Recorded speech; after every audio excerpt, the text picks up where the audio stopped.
अकोट शेगाव महामार्गावर रविवारी झालेल्या भीषण अपघातात दुचाकीवरील दोघांचा जागीच मृत्यू झाला।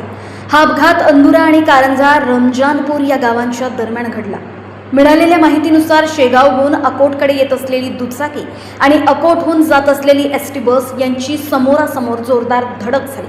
धडक इतकी भीषण होती की दुचाकीवरील दोन्ही जणांचा घटनास्थळीच मृत्यू झाला।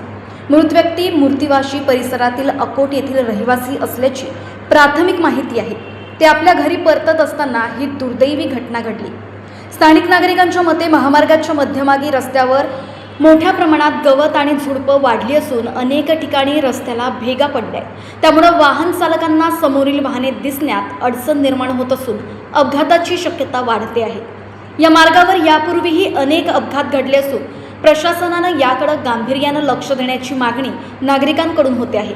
अपघाताची माहिती मिळताच उरड पोलीस स्टेशनचे अधिकारी आणि कर्मचारी तात्काळ घटनास्थळी दाखल झाले। त्यांनी पंचनामा करून पुढील कारवाई सुरू केली। तसेच अंदुरा गावचे पोलीस पाटील ज्ञानदेव हरिभाऊ रोहणकर आणि कोतवाल राजूभाऊ डाबेराव यांनीही घटनास्थळी उपस्थित राहून मदत कार्य केलं। घटनेची माहिती मिळताच पत्रकार महेंद्रसिंग राजपूत तसेच परिसरातील अनेक नागरिकांनी घटनास्थळी धाव घेतली।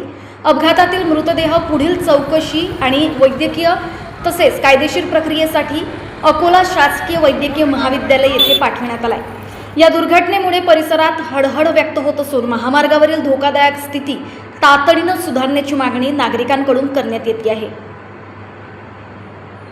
गावदर्पण न्यूज करिता संपादक प्रभुदास आवारे, अंदुरा।